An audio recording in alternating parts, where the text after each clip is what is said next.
Good evening. Welcome to Left, Right and Centre. In a stunning turn of events, Donald Trump has secured a historic third term as President of the United States. Despite fierce opposition and numerous legal challenges, Trump's campaign centered on MAGA, making America great again, resonated with voters nationwide, leading to a decisive victory. Key battleground states like Pennsylvania, Michigan, Wisconsin, they flipped back to red, showcasing the enduring appeal of Trump's policies on economy, on immigration, law enforcement. His unexpected win has left political analysts scrambling to understand the new dynamics of American politics as we speak. World leaders are reacting, markets are fluctuating, the political landscape is being redrawn. What does this mean for America's future? What does this mean for the world? We'll have in-depth analysis from our panel of experts, reactions from both sides of the aisle, and what we can expect from a Trump administration with a new mandate. But first up, I'm going to go across to our big wall to give you an idea of what exactly took place in the United States. So let's have the map up to give you an idea of the big divide in the United States. Red translates into Republican states, blue translates into Democrat states, and there are a couple of remaining swing states over here where the results haven't come in as yet. I'm going to explain what swing states are in just a moment from now. By and large, in the context of these elections, the blue bastions, which have been Democratic bastions, they were with the Democrats, they went their way. The red bastions went to the Republicans, as was expected all along. It's just the swing states, and I'm going to come to that in a moment, which have been significant, because the swing states which are marked in yellow over here, and there are a few more, a couple of them have already gone the way of Donald Trump. And whoever wins those swing states is seen to have a huge advantage. And ultimately, with 280, remember the magic mark in the United States was 270. Donald Trump absolutely ahead, winning the elections in the United States. Now, just a few more details over here. What are the numbers beneath each state? Now, remember, America has what's called a winner-takes-all system. So each state has a certain number of electoral votes. Those electoral votes all add up to the Electoral College. Whoever wins 270 electoral seats, which go towards the Electoral College, wins the elections. In this case, Donald Trump, with 280, has crossed that by an easy margin.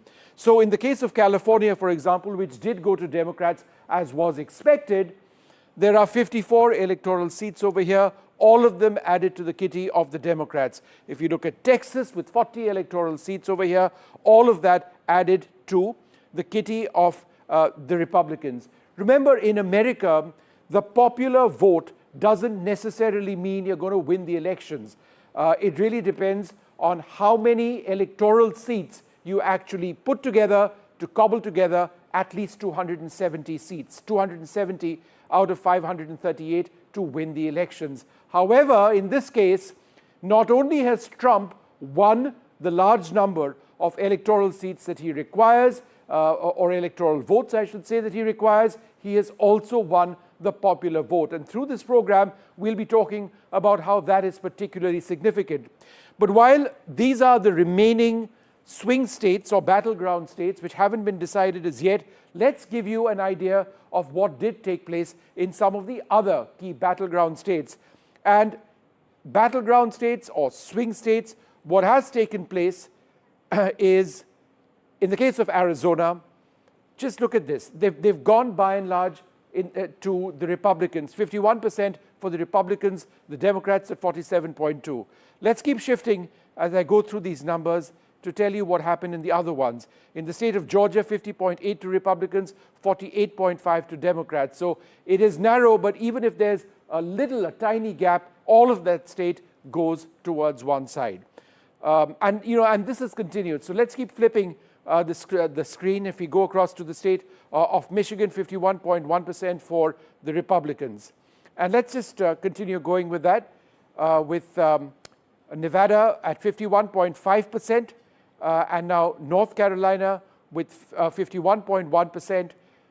Pennsylvania, a very big win for the Republicans at 50.8%. We'll be talking, in fact, a lot about Pennsylvania in this program, 49.8% for the Republicans in Wisconsin. So the bottom line and the key point that we are trying to mention over here is that these swing states, which have been so very important as far as these elections are concerned, they've all gone by and large the way of the Republicans. So that's something that we need to keep in mind very, very closely. But first, here's what Donald Trump had to say after winning these elections. These are our friends. We have thousands of friends on this incredible movement.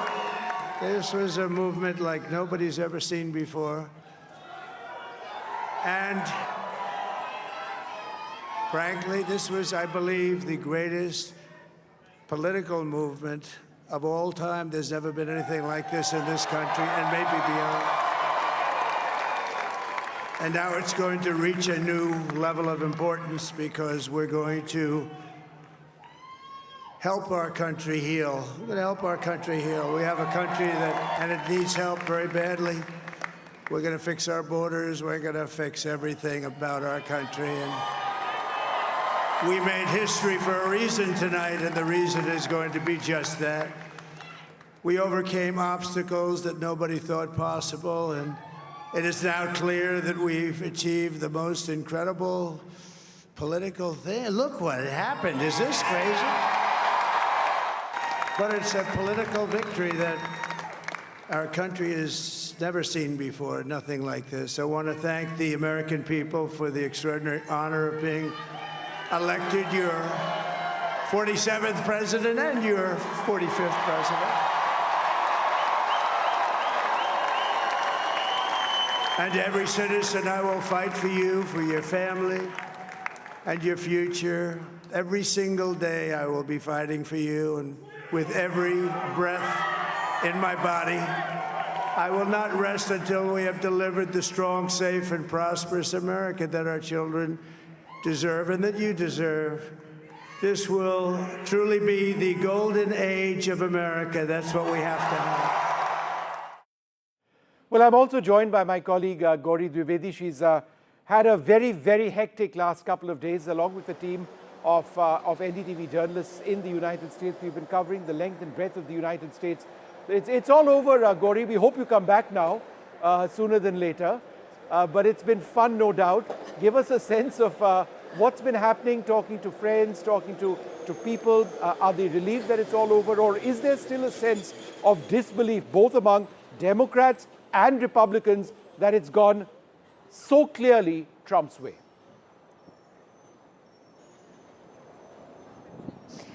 Itching to come back home, Vishnu, that's for one. I don't believe and you, but go secondly, right ahead. the last couple of days, I did speak to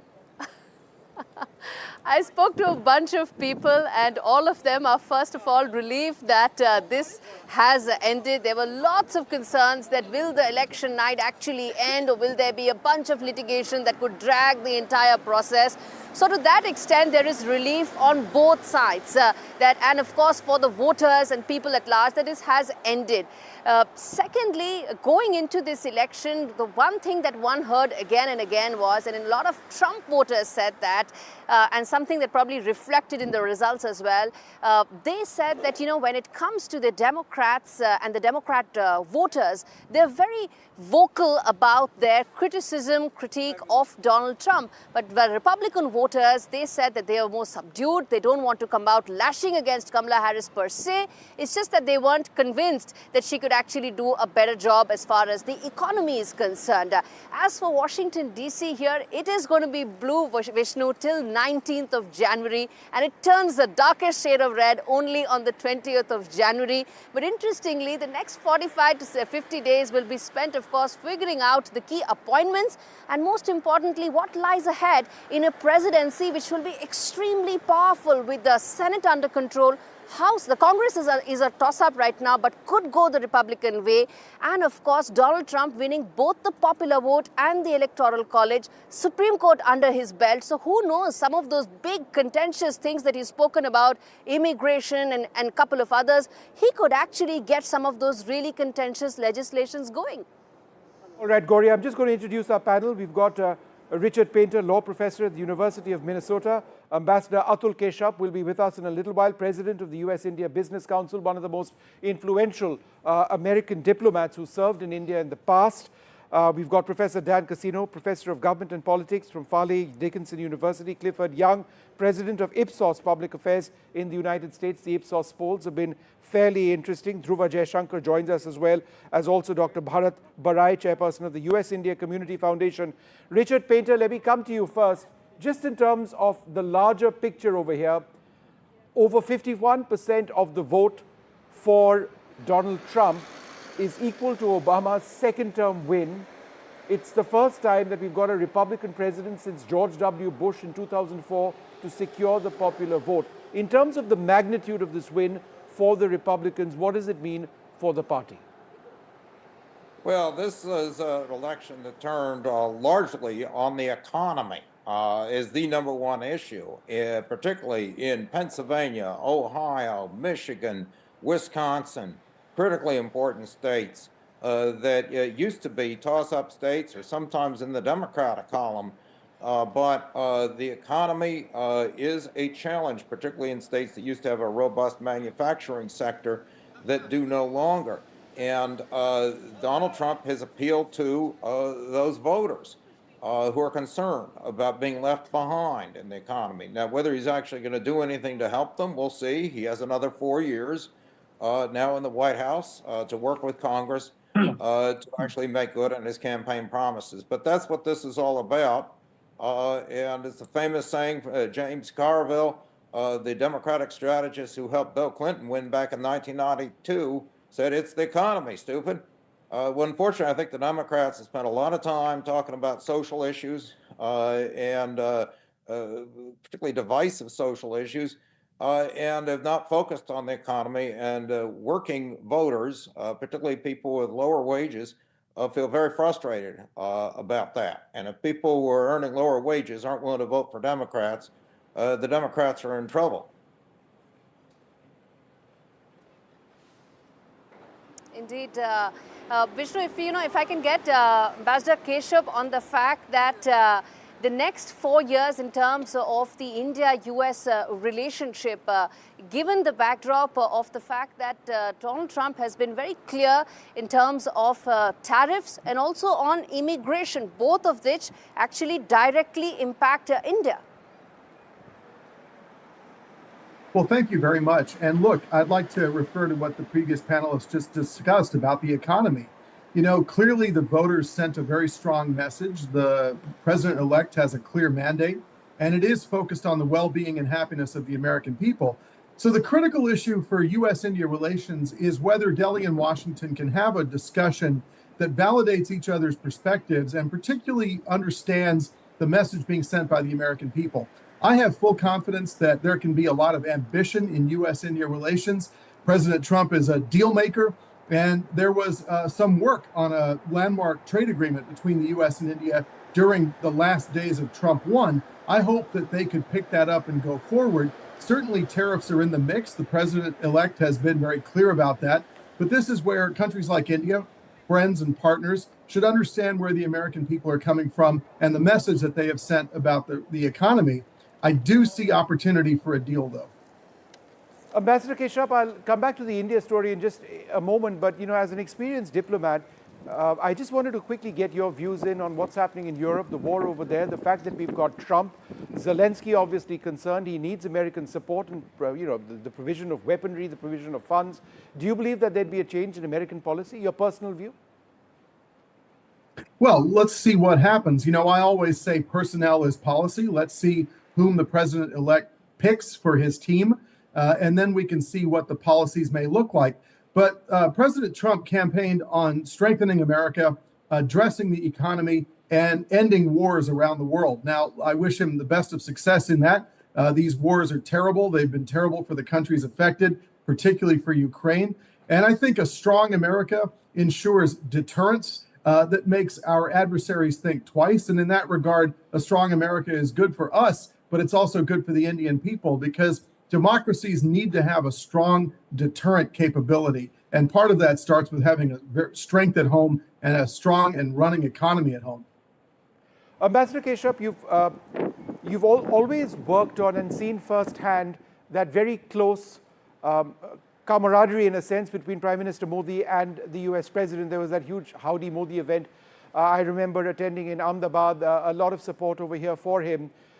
Does that, at the end of the day, really make a difference in relations between America and India? Do you believe that that could be a small factor as well as the relationship goes forward? Yes. Obviously, nations have long-term strategic and economic interests. They also have their long-term values, but personality and chemistry absolutely matters. And President Trump and Prime Minister Modi enjoy a superb relationship, one that has been tested by things like the Galwan crisis, where America and India worked very closely together. So there's not only a strategic congruity, but there's also a very clear chemistry that will be helpful. There does need to be some discussion about some of America's perspectives about imbalanced trade. And I think that if Delhi can address that in a useful way, there can be some really good breakthroughs in taking US-India relations to the next level.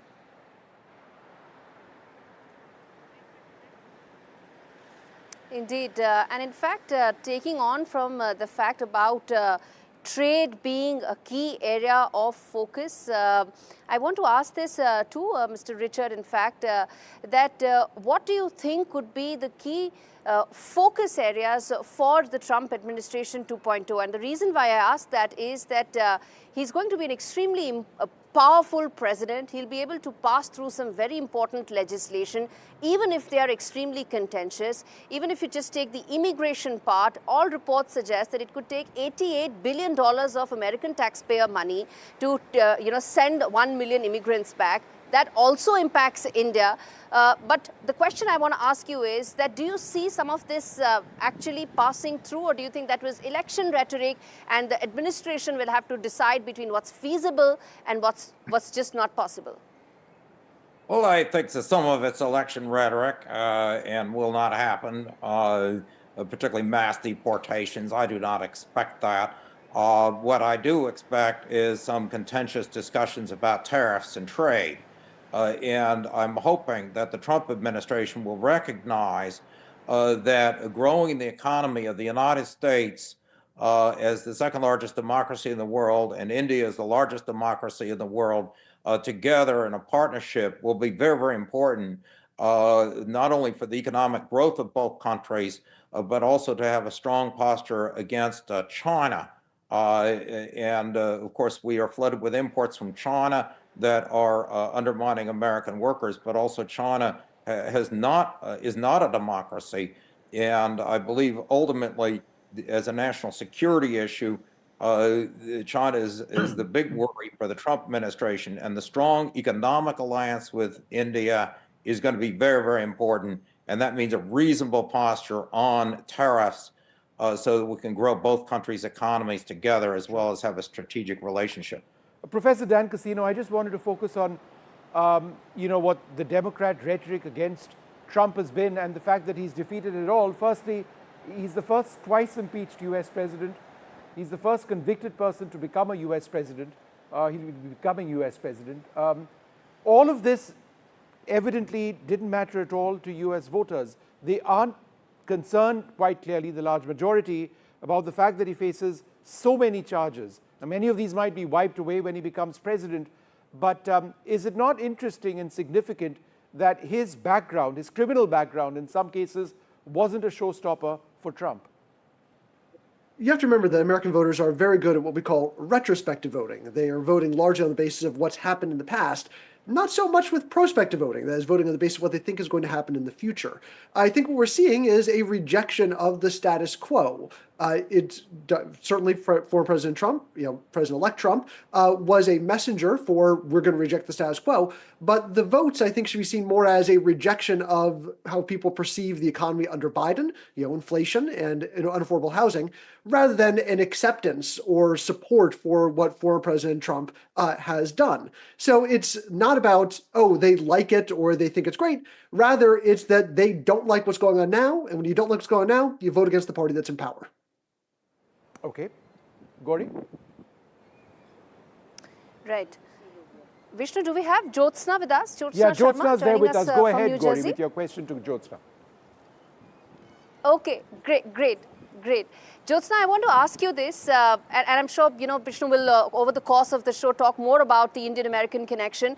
But I want to ask you that how significant do you think Indian Americans could be in a Trump 2.2 administration? The reason I ask is that from drawing room to polling booth, everywhere the conversation regarding Donald Trump came down to his Diwali greeting and how he reached out to the Indian American and particularly the Hindu community. In the backdrop of that, how significant do you think this demographic will be in his next administration? Thank you, Vishnu and Gauri.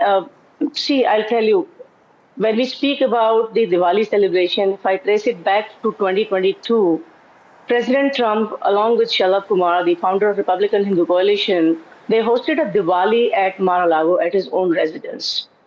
It was a very historic day.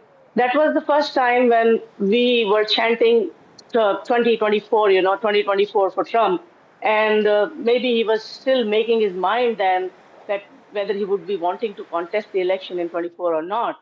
That was the day when Trump spoke to the executives of Republican Hindu Coalition. There are 183 people over there. I was also amongst them. In fact, I was the master of ceremony of that event that day. And Trump shows warmth to Indians.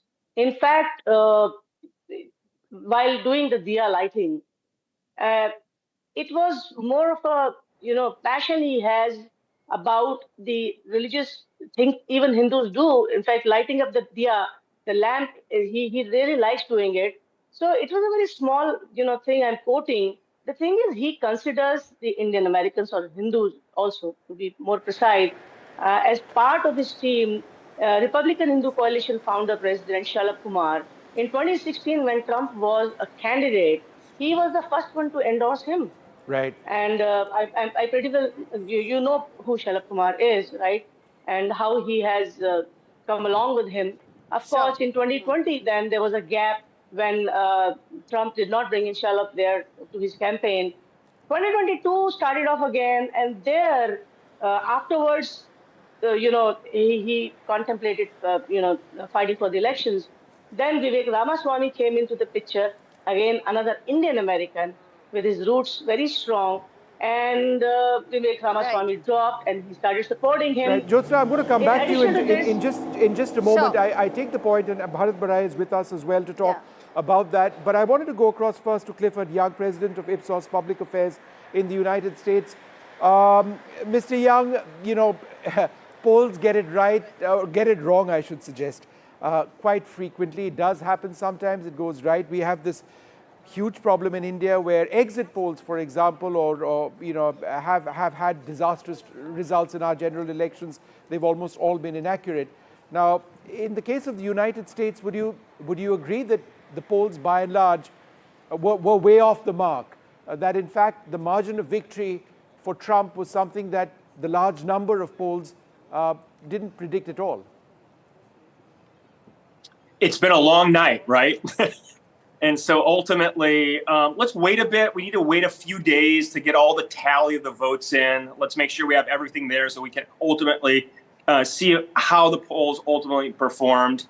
I think when it's all said and done, whether at the national level or in the swing states, the polls will be on average off about 2 points, underestimating Trump. We seem to do that election over election. We did that in 2016 and 2020. So it's close, and obviously we'll have to find out.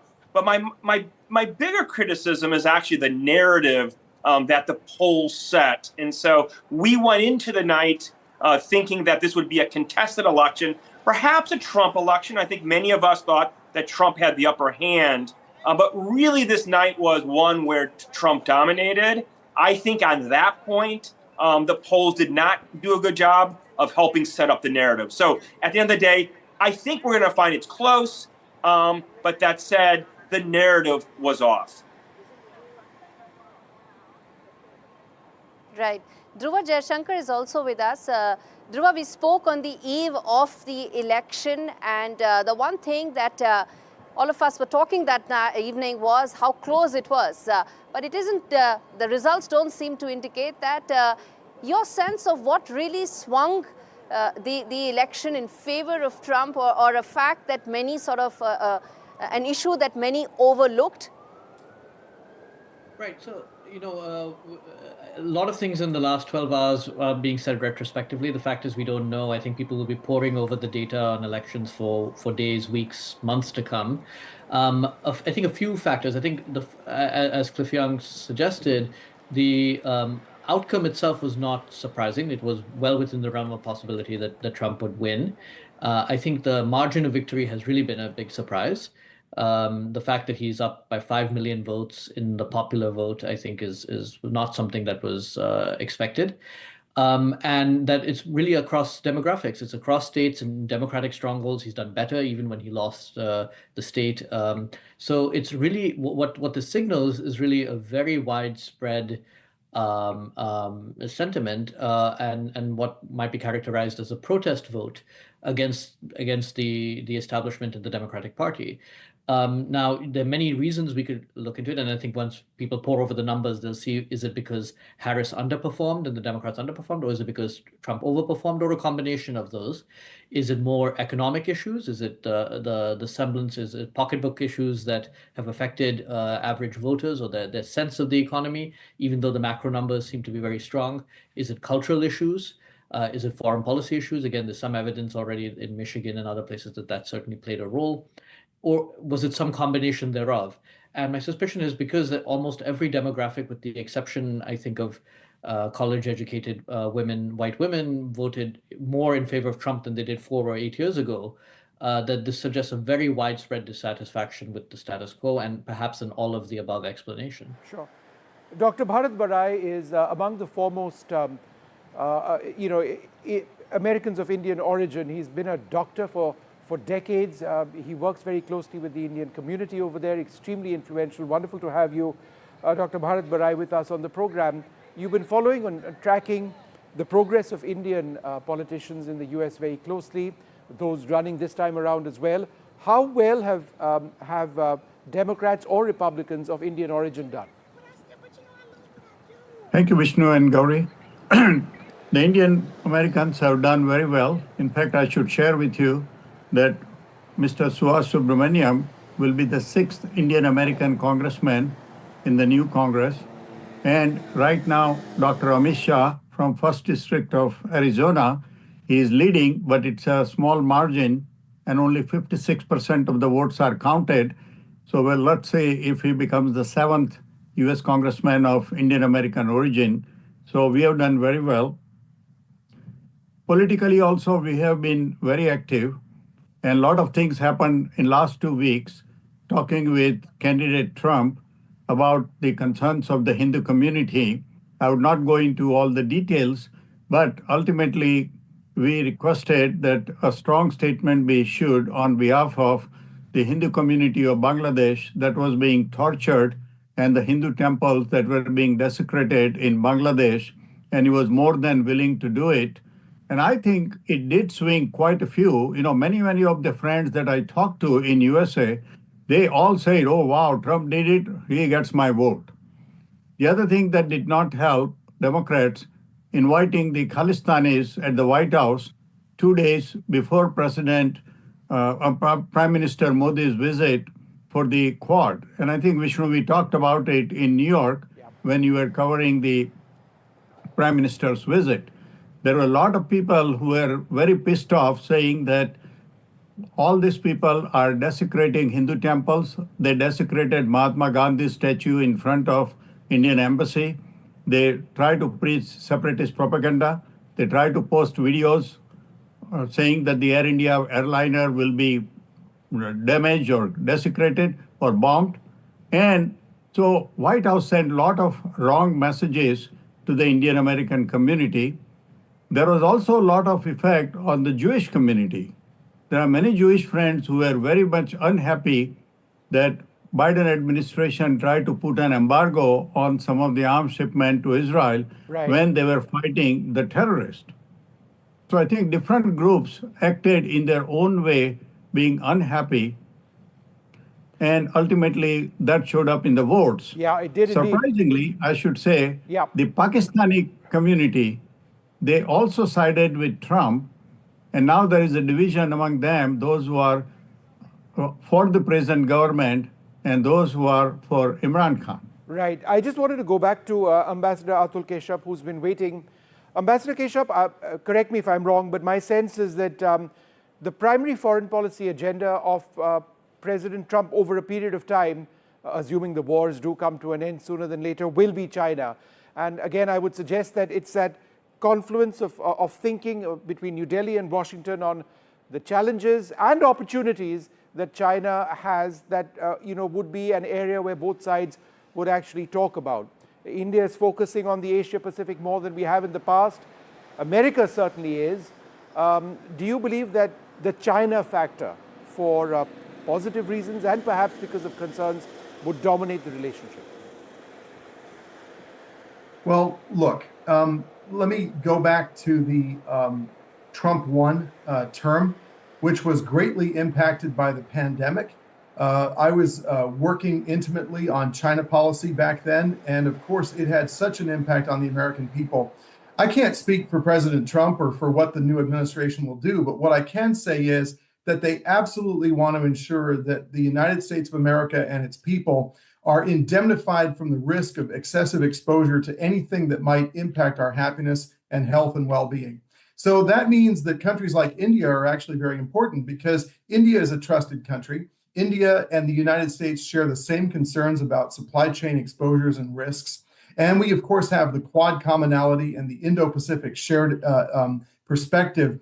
So I think there's actually not only going to be a very heavy focus on China for all the reasons you mentioned, but there's also going to be a focus on how India fits into all of that. And we have a relationship with India that stands on its own. It is very strong in terms of people to people. There are almost 5 million Indian Americans in this country. They play an outsized role in the political life of this country and in so many other fields of endeavor. And I think President Trump knows that. The people around him know that. They're very focused on how they can take the U.S.-India relationship to the next level. And so the challenge for Delhi and Washington as we go forward is to see what that should be. Obviously, the strategic underpinnings are important, economic, technology. I would say let's be ambitious. Let's focus on real trade agreements that unleash even more prosperity for our people, because it will help strengthen our deterrent, our shared deterrence, and will help manage the problems that you mentioned. All right. Well, thanks very much, Ambassador Keshup, and I'd like to thank all our guests very much for being with us. We're going to take a short break at this stage and come back with a lot more. Gauri, I'll come back to you later on. You've got a lot more programming this evening, but we will take a short break and then tell our viewers once again what the overall story is. Let's listen into what Trump has to say. We'll be doing that after a short break and a lot more analysis on what's been a fabulously interesting day in American politics, an election that's being watched around the world.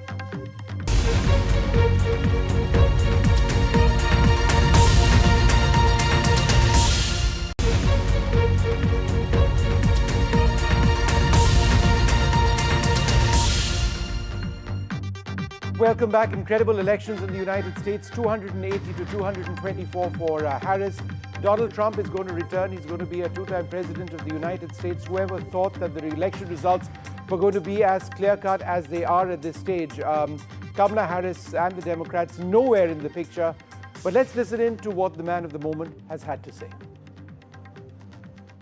These are our friends. We have thousands of friends on this incredible movement. This was a movement like nobody's ever seen before. And frankly, this was, I believe, the greatest political movement of all time. There's never been anything like this in this country, and maybe beyond. And now it's going to reach a new level of importance because we're going to help our country heal. We're going to help our country heal. We have a country and it needs help very badly.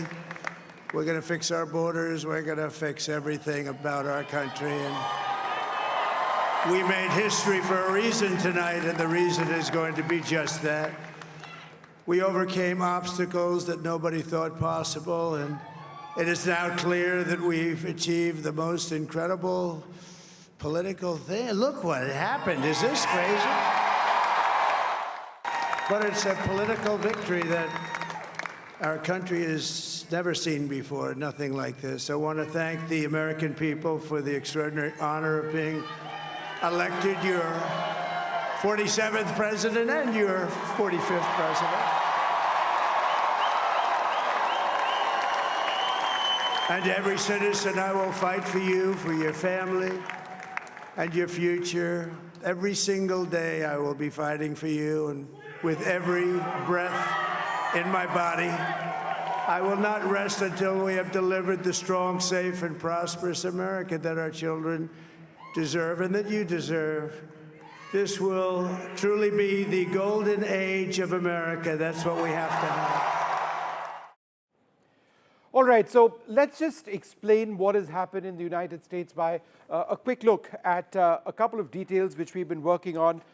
This actually reflects the actual results. In a couple of states, those haven't been formalized as yet. So now, typically, the blue states are the bastion of the Democrats. The red state are strong. Red colors are states which are strongholds of the Republicans. We've written remaining swing states, and that's because a couple of the swing states, in fact, many of them have gone to the Republicans, which is why they've won the elections, but a couple of them are still remaining. We're still waiting to formalize the results. So those haven't been called as yet, 4 of them at this present moment. But the numbers underneath every state are those of electoral votes. Ultimately, all of the electoral votes add up towards the Electoral College. Whoever wins 270 electoral votes ends up becoming the next president. That party does win. Now, in a winner-takes-all situation, which is what the US elections are all about, let me give you 2 examples. Firstly, the example of California, where there are 54 electoral seats. Let's take a look at Texas with 40. So whoever wins this state, right, California as an example, all of those 54 seats get transferred to the Electoral College. And so that magic mark is 270, Donald Trump with 280, quite clearly above that. All of this is important because in the context of the United States, the popular vote doesn't necessarily translate into a person becoming the president. It's the overall count of the electoral seats in every state which actually adds up. In fact, there have been examples in the past, for example, in the case of Hillary Clinton, where she had the popular vote, more people actually voted for her, but because of the way the US election system is set up, she didn't win the elections. Let's take a look at the swing states. Now, the swing states are important. We're going to go by these numbers one after the other. This is where Trump has done very well. In the state of Arizona, 51.9% of people wanted Trump, which is why he's got the 11 electoral votes from this state. Let's just keep going through one after the other. In Georgia, the Republicans at 50.8. Again, Kamala Harris would have wanted to have done much better. The state of Michigan on your screens right now, 51.1% for the Republicans. In Nevada, 51.5% for the Republicans. The Democrats at 46.8%. North Carolina, 51.1% for the Republicans. The Democrats, 47.7%. Pennsylvania, absolutely fascinating in many senses. If the Democrats had any serious chance, Pennsylvania, so very important, but just look at this. Pennsylvania voting for the Republicans, the Democrats at just 48.2%. So this gives you, an idea of what exactly has taken place. Finally, in Wisconsin, 49.8%, so neck and neck almost, but again, the Republicans coming up on top. I'm just going to go across now to my colleague, Natasha Israni, who's been tracking these elections very, very closely indeed with me in the United States. In fact, she's been covering Pennsylvania itself. And if you just focus on Pennsylvania itself, is this at the end of the day a bit of a surprise? Because the sense is it could have most likely gone the way of Kamala Harris, and if not, it would have been extremely close. It's not really that close this time around. No, certainly not, Vishnu. It is not close. In the two presidential cycles, the difference between the candidates was either 0.5 percentage or little over 1 percentage, but this is much higher. So it's a very definitive and clear victory for Trump in this crucial state where I'm standing right now. I'm actually standing at the rocky steps of the Philadelphia Museum of Art, which is also where Kamala Harris held her last rally with all her superstars and celebrities and talking about unity. But that message, which was resonating across the country, has many shades of gray and nuances to it, as I could make out even talking to people on the street. Let me give you some examples from Philadelphia, the city that we're spending a lot of time in. And I want to profile, interestingly, two Uber drivers that we drove with, just to again give you a perspective from the ground. The first Uber driver that we spoke to, the young man who couldn't afford his rent. Now, he lives in Philadelphia, a crowded city, and he was going for Trump. Now, Philadelphia is predominantly blue, but he was breaking ranks and going for Trump because he couldn't afford his rent. And he also wants to stop the wars in the Middle East, and he thinks Trump will not spend money on wars. That's his perception.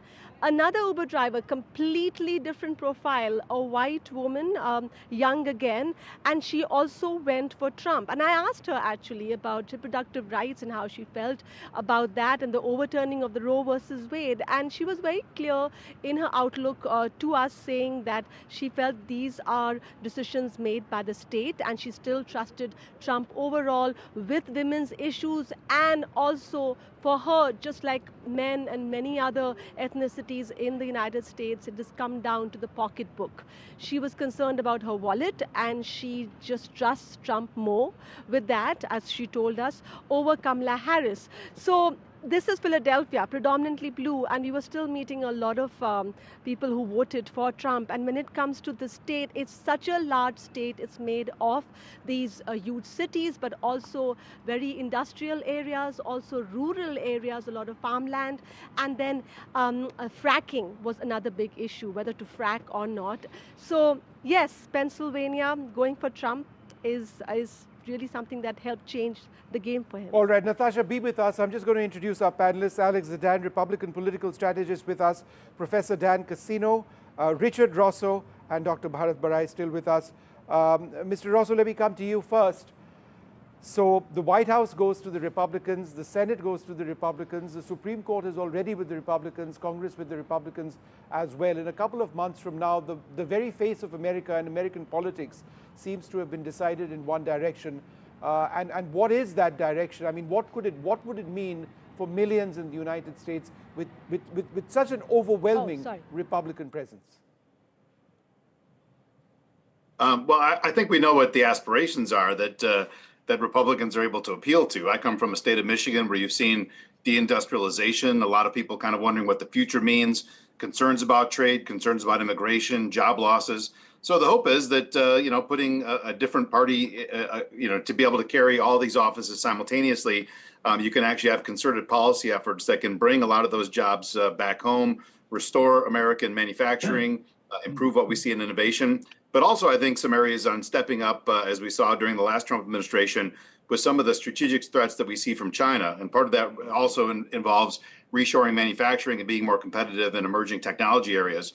So I think that as long as they feel that some of this can be brought back, that these opportunities are brought back to the homeland, I think a lot of people are going to get excited about it. So we'll see what policies are going to flow from it. Dr. Bharat Barai, and let me put you on the spot, Dr. Barai, a tough question. You know, when it comes to abortion, the fact that, as a medical practitioner yourself, you would understand that there are circumstances when an abortion becomes a medical requirement, number one. Number two, there is the entire issue of a woman's reproductive rights. It's a freedom of choice. It's a human right as well, one would suggest. But with Trump coming back into power, there is a sense that what if there is a nationwide abortion ban? How would you, as a doctor, look at that? Would it not be a huge concern for you? The answer is yes, and I don't support that part of the Republican plank.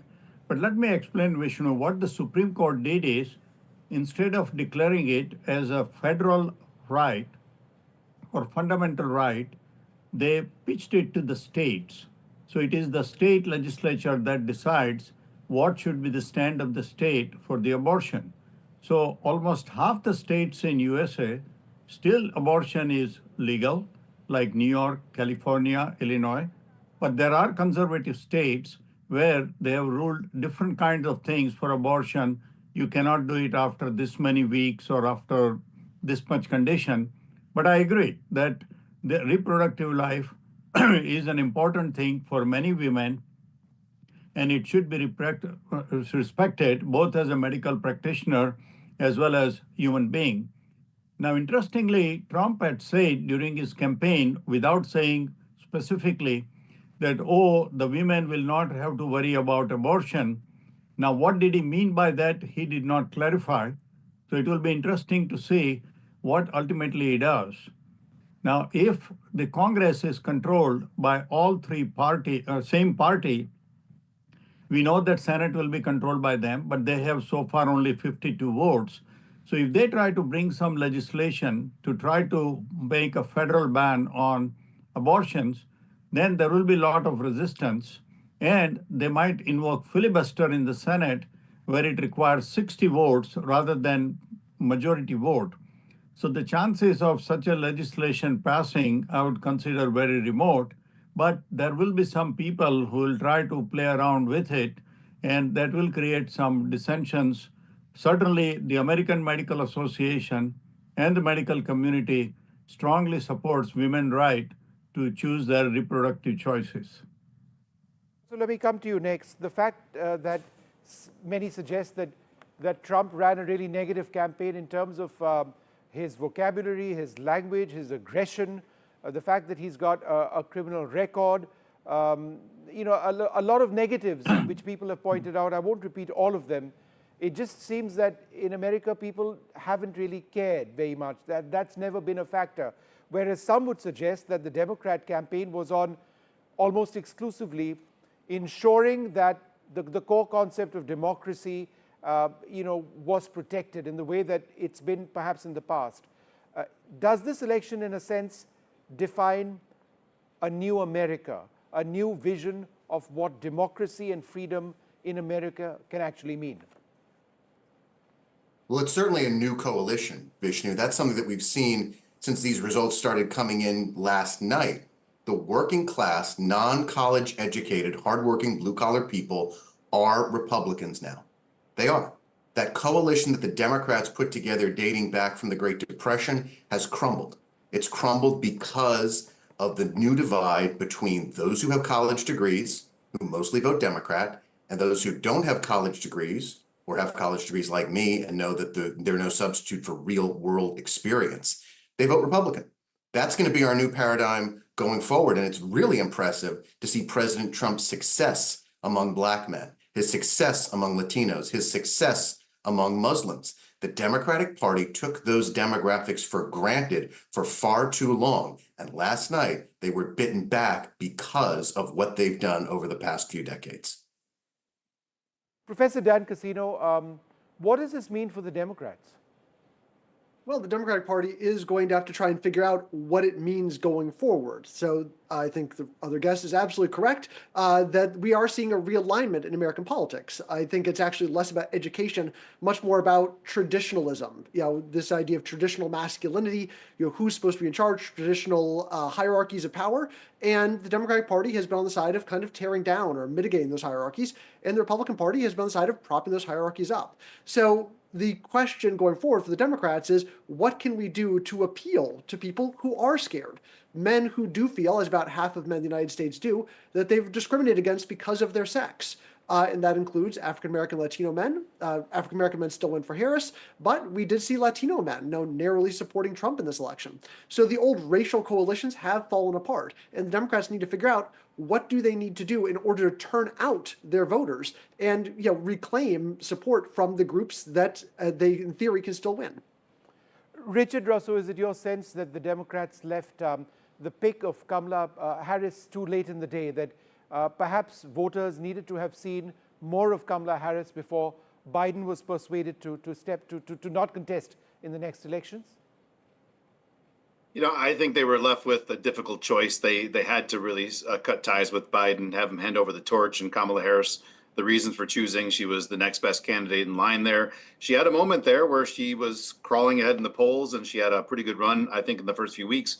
But, then she just couldn't deliver a message, I think, as the previous guests have said, that resonated with a lot of, Americans in the Midwest that, again, feel that the Democratic Party sometimes has abandoned a lot of the issues that they care about. So I don't think the pick was too late necessarily, because you did see a moment there when she had some momentum and had a bit of a lead in some of the swing states. But she just couldn't deliver messages, I think, that resonated. And you began to see the air leaving the balloon pretty quickly thereafter. All right. I'd like to thank you all very much for being with us. As I wrap up this program, I just wanted to go back to my colleague, Natasha Estrani, once again. Natasha, you've been, traveling across the country, tracking these elections. What in your mind was, something definitive that you saw, which perhaps gave you an indicator of which way this election was headed? Well, I started noticing, with all this talk about a close race, I started having some doubts when actually I was in the Queens neighborhood of New York City. Now, Queens is full of immigrants. About 47% of immigrants there citizens there are born outside the United States. So heavily blue. And even in that heavily blue immigrant area, I heard from this young man who was voting for Trump and a middle-aged woman who was also voting for Trump. And what she said was interesting to me. She thought that crime in New York City, in neighborhoods across the country, would be better dealt with. Her perception was that Donald Trump would deal with it better than Kamala Harris. So when you also talk about traditional masculinity, it's not just on the men's side, where another young man that we spoke to in Philadelphia yesterday saying that he thought, this young white male man, he thought that he was becoming the minority in this country, that nobody was looking at him and his issues, not just the economy, other things as well. And it's not just him though, women were saying that as well. So that's when I really started wondering how close this race was. And of course, I'm not a poll pundit or an analyst, I'm a reporter on the ground, but that carried with us as we spoke to people, not just in New York, but also New Jersey, as well as Pennsylvania, and also a lot of voters talking about the jugular, saying that there were things that they didn't agree with on Trump, the way he speaks about women, the way he speaks about immigrants, the rhetoric that he uses. And even though many of them found it harsh and divisive, they still felt that he was going to be better for them, for their day-to-day life. And we talk a lot about, this is about the economy is stupid, but it's actually more than that. It was also their concern about wars abroad that they feel that he will end. And also transgender issues. A woman told us that she didn't like the fact that transgenders would be allowed to she didn't have a problem with them personally, but she didn't want them playing female sports. So these issues were also in play, marginal, but yes, a factor too. All right, Natasha, great job having you over there along with the team of NDTV reporters. Thank you very much indeed. So a fantastic, fantastic election result in the United States. Whichever way, if you are interested in politics and where America votes, it's been fascinating, absolutely. If you're a Democrat supporter, a huge disappointment. The future of the Democrat Party, at least in the immediate run, would need to be looked at very, very closely. In India, we keep using the word introspection. Whenever one political party loses the election, it does appear that the Democrats are in serious trouble. But they remain in power for the next couple of months. It's going to be a couple of months before Trump does come into power. But what will the next 4 years or so really hold for not just the United States, but the world? We'll have to wait and see. For the moment, from all of us here on the Left, Right and Center team, good night.